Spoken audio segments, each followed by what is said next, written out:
Kakadosh Boker Tov, we're continuing today on Daf Memvav Amud Aleph 46a1. We're just going to start on the last line of Memhe Amud Bet where it says, Elam Rabbaye, but rather Rabbaye wants to come and he wants to explain the Mishnah by saying, Hachi Kamer. This is what it means to say. Vechen linyan tziruf tuma bepesach. This is to do with also combining tuma on Pesach. Uveshar yemot hashana, and to do with other days of the year, there's going to be a machloket, right? Ikaplukta. There's going to be a difference whether be'emet he was makpid or not makpid. Hechi dami, what is the case exactly? For example, you have less than a kabetza of food, and then what happens is venagu behai batzek, and it touched this batzek, which means it touched the dough, and now together it becomes a kabetza. So during the time when you have the ochlim and the batzek touching each other, there was tum'at, right? There was in the ochlim, and the batzek now is becoming tameh. And now it touched other types of food, which was tahor. So now what we're trying to say is that since now you have a shiur kabetza to be mitameh, other things, so if it's not going to be mitztarev, you have it. So bepesach, the suro chashuv, on Pesach, that the kazait is going to be very chashuv, yeah, mitztarev, so it's going to be mitztarev. But on the rest of the year, that everything has to do with akpadat balim, which means are the owners makpidim or not? In makpid alaf, if he's going to be makpid, mitztaref, and if he wants mikiyumo, so then it's exactly like this. You remember we're talking about the areva. The areva is where they actually make the dough. Okay, so it says now the Gemara as follows. So matkif la Rava comes and he asks the following question: Mi katani mitzaref? Did we ever learn in the Mishnah mitzaref? V'chotzetz ktani. We learned chotzetz. Chotzetz means, right, not mitzaref, nothing to do with mitzarfim. Is it a chatzitza or not a chatzitza? What does it have to do with litzaref, or to do with combining things? Elam Rava, but rather Rava comes and he says, Le'alot tahara la'reva. Really, we're trying to do is we're trying to make the tahara in this place where they make the dough. How do you call it the areva in English? Where they make the dough. What is it called? We keep on mentioning it. I might as well just. Which one? No, areva.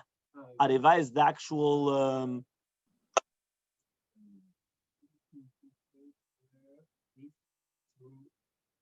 No? True. Yeah, that's what they call it. True. T-R-O-U-G-H. Trough. T-R-O-U-G-H. A trough. Okay. A trough. Fine. Where the animals drink. Exactly. That's where they're also from a trough. So I guess they're calling it the same thing, where we're making the dough. So it's going to be called the trough. Okay. So hechi dami, what exactly are we dealing with? Kegon di tami achareva, that this trough became tameh, ubay litbule, and we want to come and we want to do tevilah in a mikveh. So bepesach, the suro chashuv on Pesach, that it's going to be very chashuv and it's not going to be batel, it's chotzetz. The batzek is already a chatzitza. Velo salka la tvilah, and it doesn't help the tvilah. Beshar yemot hashana, on the rest of the year, b'kpei the taliminta has to do with hakpada. So if you're going to be makpid, it's chatzitza, and if you want it, so then it's like the areva, then it's like the trough. So matkif, Rav Papa comes and he asks, Miktani v'chel inyan tara, do we say v'chel inyan tara? Hal inyan tumaktan, we're talking about tuma, not tara. And Rav Papa, but rather Rav Papa says, v'chel inyan leorid tuma la'areva, we're talking about making it tameh. What does that mean? Hechi dami, kigon the nagas sheretz. What happens if the sheretz touches this batzek? So on Pesach, the Yisur is chashuv, it's going to become a chatzitza between the sheretz and the trough. And therefore it doesn't go to tuma. Right? So he says, but during the rest of the year, the Veda Talia, so if you're a makpid, so then it's a chatzitza. And if not, then it's considered part of the trough. Okay, fine. We're on the Mishnah. Mishnah Memvav Amud Aleph, in the middle. Yeah, Mishnah 46a in the middle. Batzek acheresh. Batzek, that you could not see any simanim, any signs of becoming chametz. So you have a dough, but you still can't see anything of becoming chametz. But we're going to suspect, right, that it's going to become chametz, right? Shiksifu panav, but there's no, that means you can't see the signs that it's cracked or there, but you suspect that it became chametz already. Im yesh kayotzebo, if you have another batzek which is like it, right, at the same time shichmitza became chametz, harez asur. This is also asur. Why? Because I'm going to say that just like that one became chametz, this also became chametz. So says the Gemara, Imen sham kayotze bo ma'u. What happens if you don't have anything else to start comparing? So Amar Rabbi Yavu, Amar Rabbi Shimon Lakish. Says Rabbi Yavu, name him Shimon Lakish. Kede sheyelech adam migdal nunya letveria mil. He says the batzeka cheresh is like chametz after past the time that you're going from Migdal Nunya to Tveria, which is 1 meal. So this is what we do nowadays, 18 minutes. Where do we get the 18 minutes from? This matzah was made in 18 minutes from this.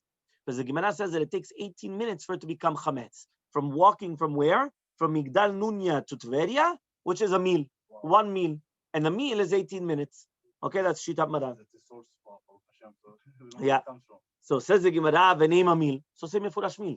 Why do I have to tell you from Migdal Nunya to Tveria? That's like telling me from my house to Ronen's house. Just tell me right away. A meal. Yeah? So what does he say? So says the Gemara, Kamash Falan, the shiur of the meal, is coming to teach you that that's a shiur. We already know it's a meal, but it's teaching you something derech hagav. Many times when you want to learn things, you're going to learn things derech hagav, which means that I could have taught you very simple, but I want to teach you something else by the way also. Yeah? Exactly. So he says, Amar Rabbi Yavu, Amar Rabbi Shimon Lakish. Says Rabbi Yavu, in the name of Rabbi Shimon ben Lakish, he comes and he says as follows, right? Legabalul tfilah, yeah, he comes and he says like this. When we're talking about gabal and tfilah, what does that mean exactly?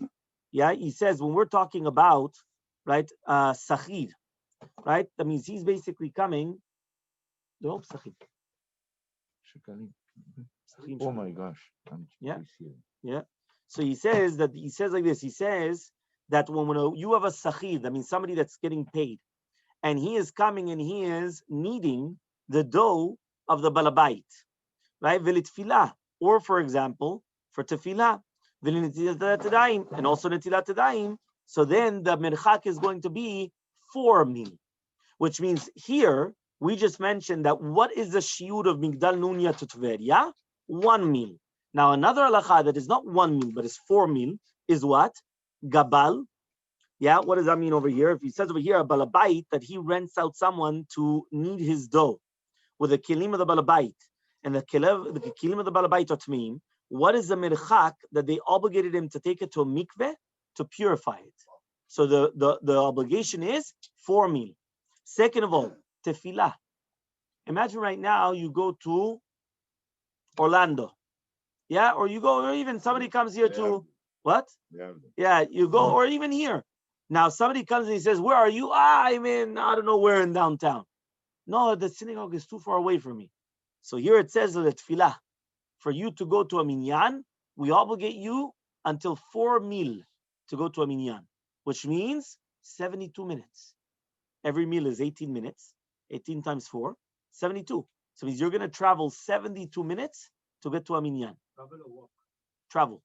Doesn't matter. Travel. It's a travel time. Yeah. Could be by plane. It could be anything. Yeah. Travel. Okay. Next. Then it says over here. Yeah. Netilat yadayim. Let's say you don't have water for netilat yadayim suda. 4 mil. You have to go and get water. Yeah. Travel. Go. 4 mil until you get water. Right? And then it says here, Arba milim. So Amar of Nachman bar Yitzchak says of Nachman bar Yitzchak, Aivu Amara, Aivu was the one that said this in the name of the Resh Lakish. And it wasn't Rabbi Yavu. Because we said Amar Rabbi Yavu, Amar Rabbi Shimon Lakish, says of Nachman bar Yitzchak, it wasn't Rabbi Yavu, it was Aivu. Okay? Ve'arba marba. But he actually said this to do with 4 halachot, not 3. We only mentioned 3 halachot. Gabal, which is a person kneading the dough, right? So he has to take the kelim of the balabait until 4 mil to put in a mikveh to purify it in order to do the dough. Gabal, tefillah, netilat yadayim. It's 3. Comes and he says it was 4th. V'chada minayu, and one of the 4 halachot was libud. What is libud? Right? To process, if you remember. Tetanam, as we learned in the Mishnah and Chulin, v'kulan, all the skins, right, which are soft, right, which you could actually eat them, right, and it's normally eaten. Right, that's why it's like a basar, right? So he says she'ibdan, that you came and you processed it, right? O shehilech bahen kedei avodah, or that you went and you started working it the time that it takes in order to do ibud, to process it. Tehorin, it's going to be tahor, because basically the fact that you went and you started processing it, it's not considered meat anymore. So then it becomes 100% like or, chutz meor adam, except for the skin of a human being. Because it's going to be mitameh even if you did process it. I thought I thought he would say that the fourth will be the Birkat Amazon. 72 minutes. I didn't understand. What? Oh, go one more time. 72 minutes about what?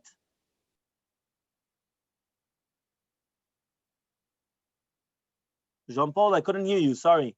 What do you mean by 72 minutes by Birkat Hamazon?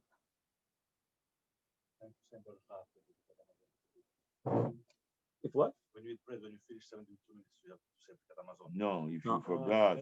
You forgot. No, it's a misconception. Misconception. Yeah, why is it a misconception? What?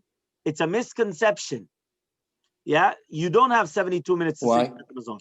Yeah, you would still say Birkat Hamazon even if you're still hungry, meaning you're still full from the previous meal. Even up to some people say 6 hours. You understand? Lecha techila, we are machmirim 72 minutes, but really, be'emet, as long as you're still full. Imagine you come to me now, right by Suda Shlishit, by almost Suda Shlishit, and you come and you tell me, I come in and you come and you tell me, by the way, Rabbi, I forgot to say Birkat Hamazon on my table, and I'm in the Beit Knesset now. We're by Mincha. I come in and tell you, can I give you Suda Shlishit to eat? So, Rabbi, I'm stuffed. I can't even put, I can't say Birkat Hamazon. Yeah, we finished at 10 o'clock this morning.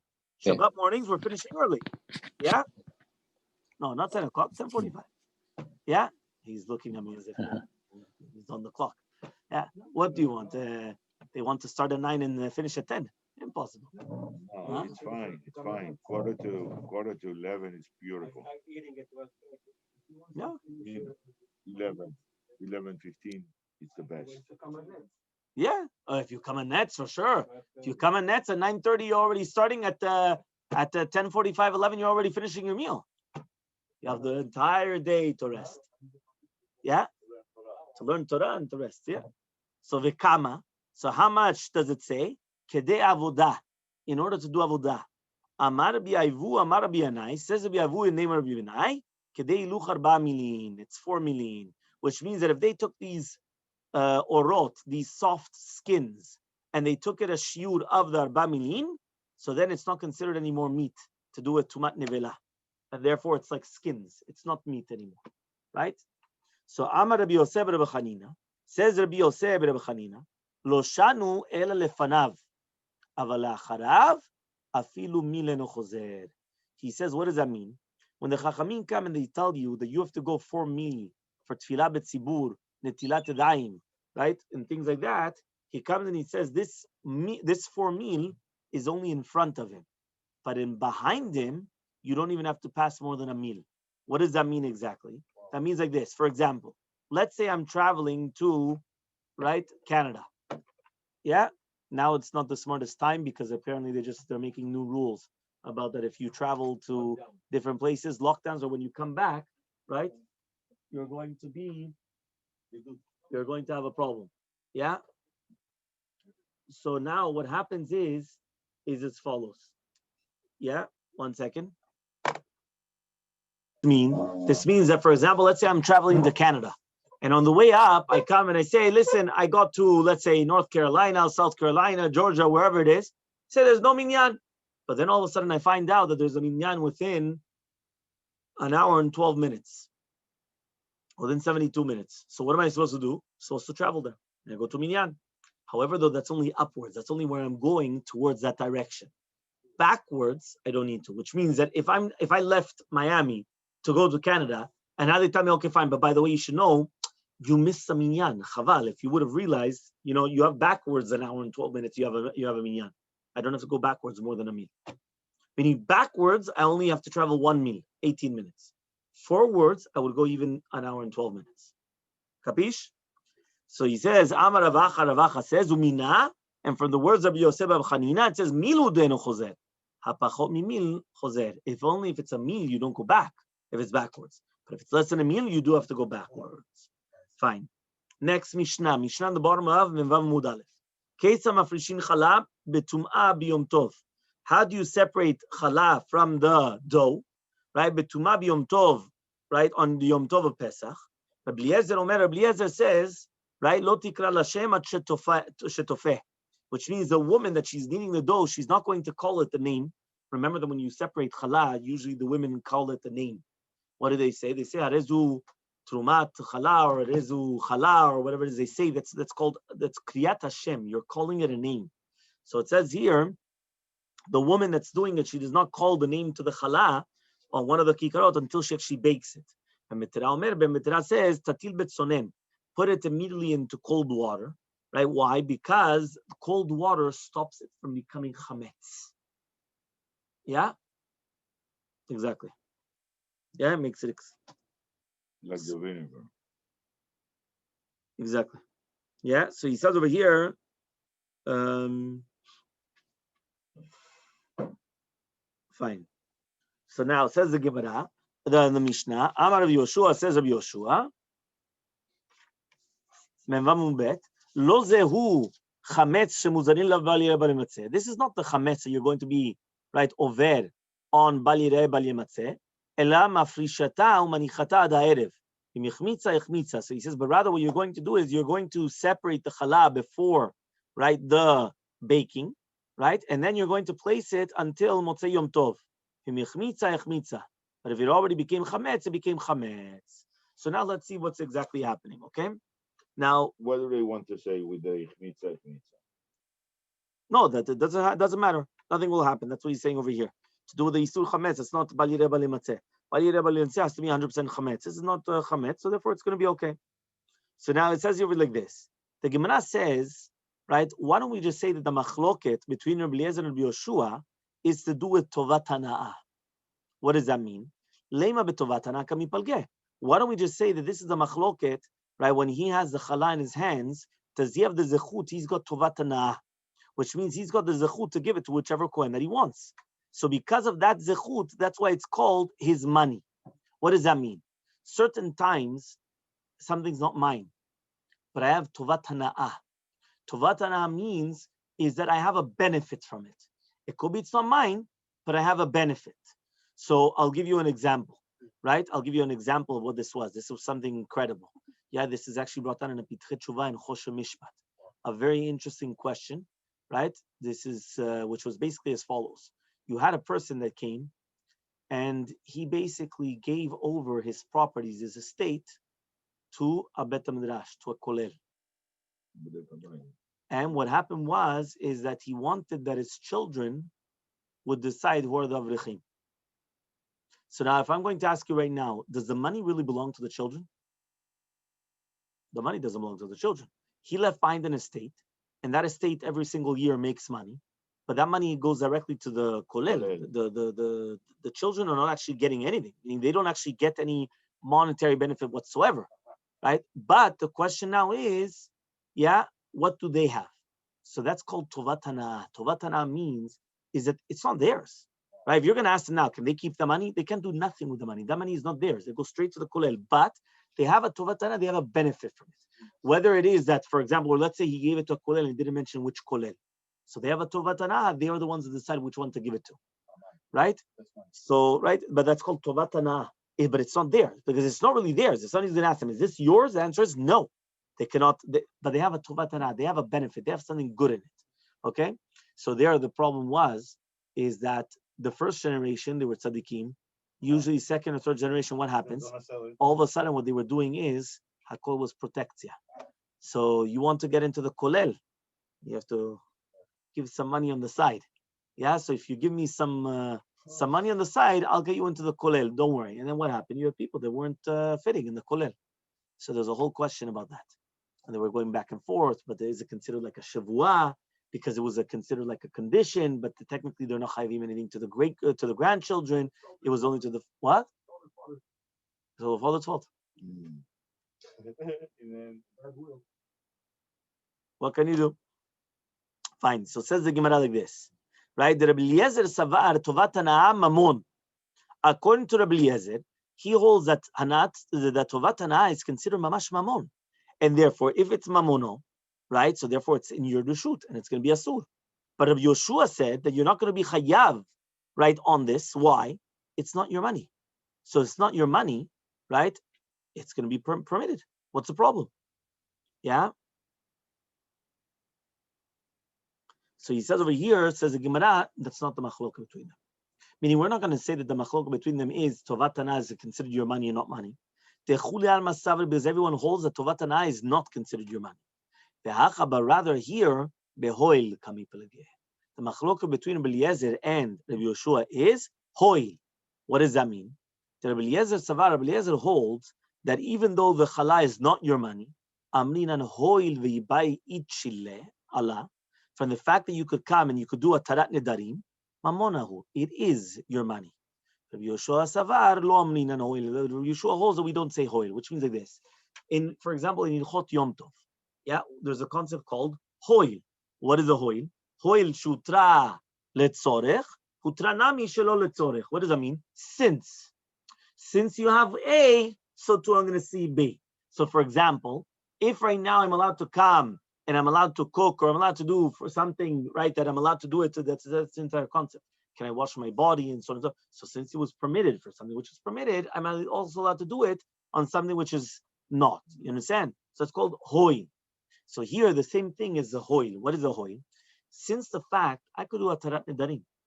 If I do a tarat nedarim, now all of a sudden, this is mine. I could do a tarat nedarim, and now what happens is the frashat chala that I just said is not a frashat chala anymore. I would have to do another frashat chala, but it's not a frashat chala anymore. So the fact that I could come and I could be matir, I could do a hoil, like, and I could come and I could do a tarat nedarim. So therefore, it's considered my money as well. Why? I could do a tarat nedarim, and now this is my money. So he comes in and says Rabbi Yeshua, he says, no, we don't say hoil. So the Gemara says like this. We're going to go back to another machloket to do with the concept of, right, hoil. Itmar was stated, Haufem Yom Tov lechol. If you're going to bake from Yom Tov to chol. So imagine right now you want to bake from Yom Tov to chol. Somebody actually wanted once. They came to me and he goes to me, Rabbi, what we want to do is, we want to do. So now what happens is like this. The Gemara is going to say that a person wants to come and bake on Yom Tov. So Rav Chasta says, right, that if the person is going to bake from Yom Tov to Chol, they're going to get lashes. What does it mean, lashes? They get lashes. Why? Because since they weren't baking on the Tzorech Yom Tov, so therefore it's considered a milah. On Chol Moed, you're allowed. Chol Moed, yes, but not on Yom Tov. Yom Tov, you're only allowed to cook, to bake for Chol Moed, for Yom Tov, not for anything else. Okay. Exactly. You're not allowed to do from Yom Tov to Chol. Rabba says though, you don't get lashes. Okay. So says the Gemara, Rav Chasta says you get lashes, but we don't say because according to him, we don't say that what's going to happen now if all of a sudden now you're going to come and you're going to say that maybe guests are going to come, and if guests are going to come, he needs it. Yeah. So he comes and he says, Rabba Amar eno loke, and Rabba says that he's not going to be loke, right? Amninan hoil, we do say hoil, which means I could come and I'm going to say, why am I going to get lashes? Yeah, very simple. Maybe guests were going to come, so I should be permitted to come and start baking extra. Why? Maybe all of a sudden, somebody's going to come, and that's it. So Amale Rabba Rav Chasta says, Rabba to Rav Chasta, L'didachta Marta, for you that you just said, lo amrinan hoil, that you don't say hoil. Hechofim Yom Tov Shabbat. So how do you bake from Yom Tov to Shabbat? How do you do from Yom Tov Shabbat? So the Gemara is going to answer. What's it going to answer? How do you do it from Yom Tov to Shabbat? You make Eruv Tavshelim. Very good. Answer the Gemara. That's why. Because you're right. If it wasn't for the fact that you do Eruv Tavshelim, doesn't help. You're not allowed to do it. So Mishum Eruv Tavshelim. So he says, one second. Eruv Tavshelim, you're going to come and you're going to now permit an Isur Doraita. Wow. What did you just tell me now? You just told me if you're going to bake on Yom Tov for Chol, right? It's Isur Doraita. Yeah, and you get lashes. Yeah, but that's the only way you could say get lashes, no? No, it doesn't say Makam Ardut. It's Loke. Loke is Mina Torah. So it's a negative commandment. Mamash, you get lashes. Now you're going to tell me because I did Eruv Tavshelim, now I'm going to permit an Isur Doraita?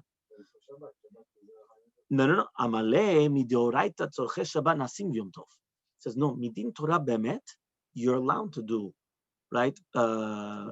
Cooking from Yom Tov to Shabbat. Midioraita. The rabbis were the ones that made a gezerah because they didn't want you to do it in order that you shema Yom Rubas. Then they're going to say ofim Yom Tov lechol. People are going to come and say, listen, if I can now cook from Yom Tov to Shabbat, I'm allowed to cook for Yom Tov to Chol. It's not for Yom Tov. Basically, what's the Yisod? The Yisod is, I don't need to do it for Yom Tov. So because of that, the rabbis were the ones that made a Gizerah that you're not allowed to. Why? We don't want you to make a problem. So what happened? So he says, but once the rabbis come and they say, but now the rabbis come and they say, you need to do a Eruv Tavshilin. Now there's a Ker, which means when a person comes and he does Eruv Tavshilin, it's recognizable that Bemet, this is the only reason why I'm allowed to cook for your Shabbat. If it wasn't for that, it's a sur. So now it's a siman. So therefore, people, it falls a simon in their head. They say, I'm only allowed to do it this way. But if someone says, can I cook for a chol? Chas v'shalom. Only on Shabbat. And what's the proof? If I would have asked you 10 minutes ago, everyone would have told me that you're only allowed to cook because of the Eruv Tavshilin. But really, you're allowed to cook even without the Eruv Tavshilin. The Eruv Tavshilin was just because of like a decree. It was like you understand? It was like something extra. You understand? Okay, fine. Yeah, to prevent the person from making mistakes. Okay?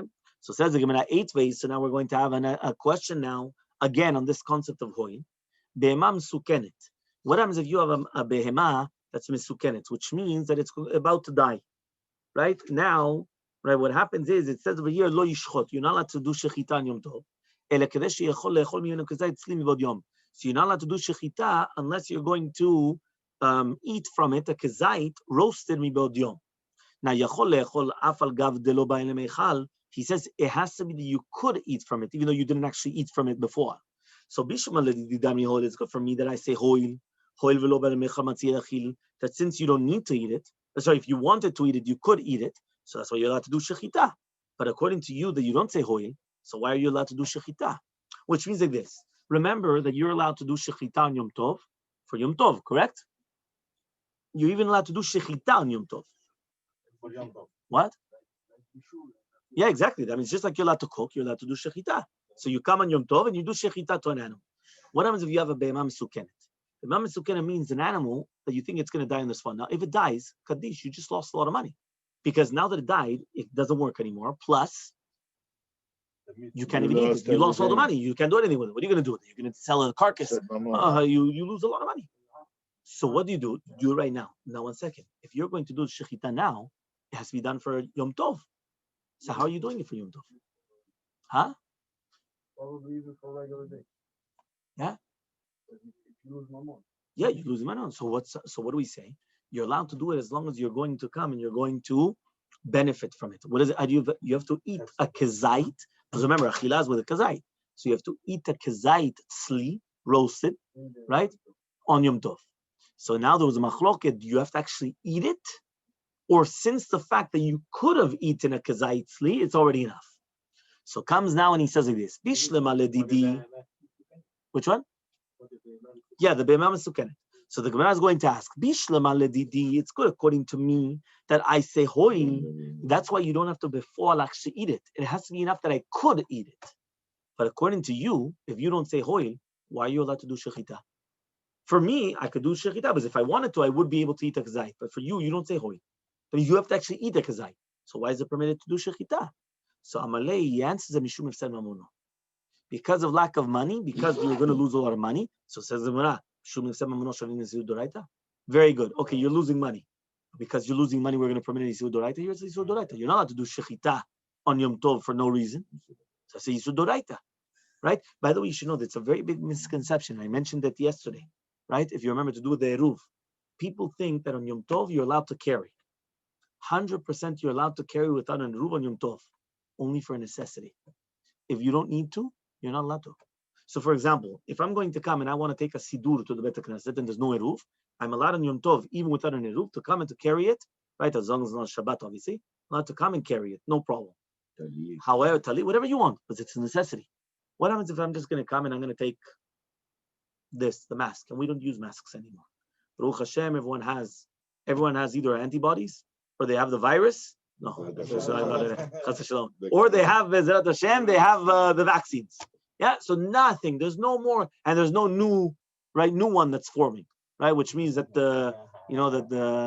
so it says over here. So what happens is he says because of ifsed mamono, because you're going to lose your money, you're going to permit it Yisur Doraita. So the Gemara says, Amalei, he says in yes. Why? Mishum ifsed mamono gamar belibo leechol kezait ve'i efshar lekazait basar b'lo shchita. He says because you're going to lose so much money, automatically in your heart, you say, I'm going to eat a kazait no matter what. Now, the thing is, though, that you can't just eat a kazait. You have to do shechita. So that's why they permit you to do shechita in order that you could eat a kazait. Yeah, really bad meant. It wasn't that you wanted the entire animal. You wanted to eat the kazait. But in order to do, you have to do that. So 8 ways. So now we're going to ask now another question to do with Tzorchei Shabbat, which is done in Yom Tov. Lechem apanim. Yeah, lechem apanim. Mem Zayin Mud Aleph. Nechal letisha. It's going to be eaten 9 days. Yeah, and sometimes 10, and sometimes 11. Lo pachot velo yoter. This sounds like the Megillah. Yeah, not less and not more. So basically, it goes from 9 till 11 days. Keitzad. What's the case exactly? How does this work exactly? Kedarko, if it's a normal case, it's 9 days. Why? It's baked on Erev Shabbat.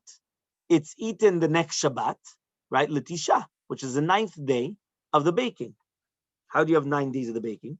Because if you're going to bake it from Erev Shabbat, and the next day is Shabbat, so it's going to come out 9 days, no? You have Friday, Shabbat, Sunday, Monday, Tuesday, Wednesday, Thursday, Friday. It's going to be eaten the next Shabbat. So it's 9 days. Yeah, 9 days. That's on a regular time. Chal Yom Tov liot berev Shabbat. If Yom Tov is going to be on Erev Shabbat, which means that they're going to bake it on Thursday instead of on Friday, because you bake it Erev Yom Tov, so then the next Shabbat is going to be the 10th day. Shnei Yamim Tovim Shel Rosh Hashanah. Again, remember that in Eretz Yisrael, it's only 2 days of Rosh Hashanah. If not, but in Chutzah, we have 2 days of Yom Tov. Eretz Yisrael is only 1 day of Yom Tov. Other than Rosh Hashanah, that's only one that you have 2 days of Yom Tov. If it's 2 days, so then it's going to be the 11th, right? Why? Lechem apanim never pushes off, not Shabbat, nor Yom Tov, which means you can never cook or bake, right? It's baking. You can never bake the lechem apanim on Yom Tov or on Shabbat. So now says the Gemara, if you're going to tell me Tzorchei Shabbat nasim Yom Tov, that you're midoraita, that you're allowed to do the necessities of Shabbat and Yom Tov, why doesn't it push off Yom Tov? Yeah, why is it that the lechem apanim does not push off the isur of Yom Tov? Right? Even though midirabbanan, you don't do it derech, but still, at the end of the day, in the Bet HaMikdash, were the derabbanans, the majority of the shoots were pushed off in the Bet HaMikdash. Majority of the derabbanans were pushed off. Yeah? So what does he say? So says the Gemara Malay, he comes and he says, Shvut krova hetiru. Shvut rechoka lo hetiru. No, they pushed off shvut. Shvut means the isur derabbanan. Right? So he comes and he says over here like this, a shvut krova hetiru.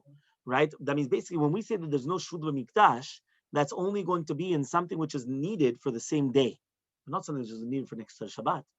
Meaning, one more time, what was the usual shoots? There were certain shoots that, okay, fine, you could do it. Why? Right now, you're doing it. There's no problem. We didn't make a gzera on shvut.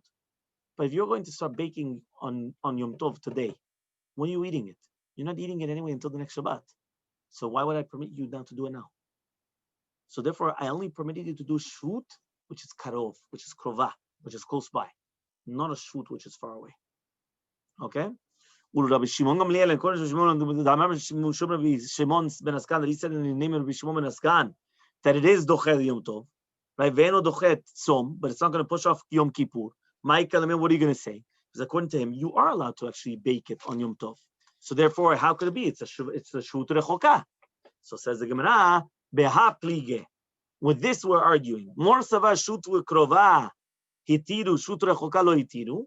Umor savar shut rechoka na mitiru. There's a machloket. Did they permit any type of a shut or only a shut krova, but not a shut rechoka?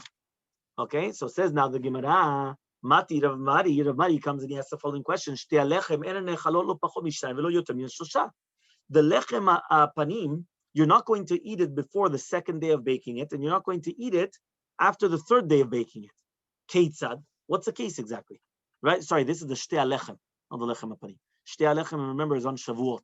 Right? So Shavuot, you bring 2 loaves of bread. Those 2 loaves of bread are not going to be eaten less than 2 days of baking it, but not more than 3. What's the case? Ne'efot berev Yom Tov. It's always going to be baked on Erev Yom Tov. And it's going to be eaten on Yom Tov, which that's 2 days because it's Erev Yom Tov and Yom Tov. Right? Chal Yom Tov v'chal Shabbat. What happens if Yom Tov falls out on Shabbat after Shabbat, which means on Sunday? So you're not going to do it on Erev Yom Tov, it's Shabbat. So you have to do 1 day before. So Ne'echalol Yom Tov v'shosha. Because it's not going to push off on Shabbat and Yom Tov. Now says the Gemara, now if you're going to tell me Tzorchei Shabbat nasim Yom Tov, that you're allowed to do Tzorchei Shabbat on Yom Tov, hash the Shabbat Yom Tov shari, Yom Tov b'Yom Tov minbai. Says 1 second. If on Shabbat to Yom Tov you're allowed to do. That means you're allowed to do tzorchei Shabbat on Yom Tov, right? So then obviously you're allowed to do from tzorchei Yom Tov to Yom Tov. So why do we say that the shtei alechem are going to be eaten in Yom Tov, right? But 1 second, you're not going to bake it from one Yom Tov to another. Why? Right? So he comes and he says, Shane Hatam, it's different over there. Why? The Amarka, it says in the Pasuk, Achashed yachel lechol nefesh hu levado yaseh lachem. Lachem velo legavoa. Which means not for korbanot. Which means that afiyat shtei alechem is sort of gavoa. So because of that, even though the Kohanim are going to eat it in Yom Tov, since the Yikar goes to the Mizbeach, therefore they're getting it from the Gavoa, and therefore they're not allowed to do it. I mean, you're only allowed to do different melachot for yourself. You're not allowed to do it for Hashem. But according to the Shabbat, the Amar Shimon Zagan, they do push off Yom Tov. Ma'ik, what are you going to say? So Savala Kabah Shaul, Yozek Kabah Shaul, the Amar Lachem Velo Nochrim. When it says Hu Levado Yaseh Lachem, Lachem comes to teach you only for you, but not for Goyim. That means you're not allowed to come, right? And therefore it's not coming to exclude Gavoa, obviously. Which means that obviously you're not allowed to do anything for a Goy. That's why, by the way, you should know that you're not allowed to invite a Goy to your house on Yom Tov. Why not? Because if you're going to come and you're going to cook for Yom Tov, you're doing Nisud Doraita of cooking on Yom Tov for a Goy. That's why you're allowed to invite a Goy for Shabbat, but not Yom Tov. Because on Shabbat, you're not going to cook. Anyway, you're not allowed to cook. On Yom Tov, right, it's a problem. Okay? So, Shalach le Rav Chasta, le Rabba biyad Ravacha baravuna. So, sent Rav Chasta to Rabba in the hand of Ravacha baravuna. Mi amrin hoy. Do we actually say the concept of hoy? Vatram, we learned in the Mishnah Makot.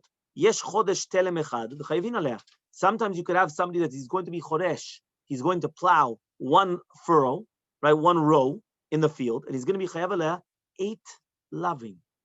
Imagine a person comes and he's going to plow one row and he gets 8 sets of lashes. You know what that is? To 39 times 8. Yeah, imagine. Yeah? 320 minus 8, 312. Correct? 312 lashes. Not bad, no? Pamal. I hope he has a strong back, yeah? It says here, number 1, the Mishnah is going to explain. Ha-chodesh v'shor v'chamor. If somebody's going to be chodesh with the shor and chamor together. Yeah? So again, lo tachrosh v'shor v'chamor yachdav. Yeah? I once remember somebody once said that as a joke. There were 2 people that they were walking, right? And anyone that went in their way, they were making fun of them. So once one person went and he said, lo tachrosh shor v'chamor yachdav. He says, this guy's a shor, the other guy's a chamor, but they're both together and they're coming, they're plowing people down. Lo tachrosh. Yeah? So he says, that's going to be number 1 and 2. Number 3, Vehen Mugdashim, the Shon and the Chamor were Hegdesh. Yeah, so you're not allowed to benefit from Hegdesh, right? Because it's Milah. You're not allowed to benefit from it. Number 4, Kilaim Bekerem. What are they plowing? They're plowing Kilaim in the Kerem. Meaning in the vineyard, they're plowing Kilaim. Lotizra Kilaim. Right? Then it says, number 5, Shevit. It's Shevit. It was during the time of Shemitah. Number 6, it was Yom Tov. Number 7, the Choresh was a Kohen. Yeah, the Choresh was a Kohen. Venazir, yeah, a Bet Tumah. So he was a Kohen, and also he was a Nazir, but it was in the Bet Kvarot. Because I stopped by Kohen, because I said, what's the problem if he's a Kohen? Kohen's not allowed to plow. No, because it was in Bet Kvarot. It was in Bet Tumah. And Nazir is the same halacha. So here you have 8. Kohen and Nazir in the Bet Tumah, that's 2. Yom Tov is 3. Shemitah is 4. Kilaim is 5. Yeah. Milah is 6. And 6. And then Lotachrosh Shor v'Chamor, right, is 2. No, sorry, the Mugdashim is 2 and 3. Lotachrosh Shor v'Chamor is 1. The Mugdashim is another 2, Bet and Gimel. Because the Shor was supposed to go to the Mizbeach and the Chamor was supposed to be Bedek Habayit. So therefore you're going against the Kocheh Mizbeach and Bedek Habayit. That's what 2. It was, if not, it's 1 less. Yeah? So again, the Kilaim of the animals, Lotachrosh Shor v'Chamor Yachtav, the Hegdesh and Me'ilah, that's another 2. You have to say that. They're the 2 separate ones. right? But remember, a chamor cannot go to the mizbeach. It's a non-kosher animal, so it's only bedek bayit. But the shore goes to the mizbeach. So that's number 2 and 3. You have kilaim. He was plowing kilaim. Shemitah. Yeah. After shemitah, you have yom tov, and then you have a kohen and a nazir, which is 7 and 8 in the bet kvarot. Meaning it was in a bet kvarot also. That's what they were doing it. Okay, or bet tumah. Basically, what there's a tumah. So says the Gemara, right? Now, if you're going to tell me the concept of hoil, we're on menzainu bet, acharisha lo lechayev. So you shouldn't be chayav charisha on Yom Tov. Hoil vechazi lekisui dam tzipor, because really, be'emet, you're doing kisui adam. For example, if you took a tzipor and you did shechita to it, you're allowed to cover the blood. Right? There's a mitzvah of kisui adam. So therefore, why hoil? Since you could cover the blood of the tzipor, you shouldn't be chayav on Yom Tov because of this. Papa Shmuel says, Papa Shmuel, Bavanim Mekurzalot. We're talking about stones which are not fitting for Kisui Adam. So therefore, since there are these stones that you're plowing, which are not fitting for Kisui Adam, so therefore it doesn't help you. So that's the Gemara, you could crush them. So he says, K'tisha b'Yom Tov b'Shari, you're allowed to do K'tisha, you're not allowed to crush things on Yom Tov. So he says, yeah, but you could do Shinui.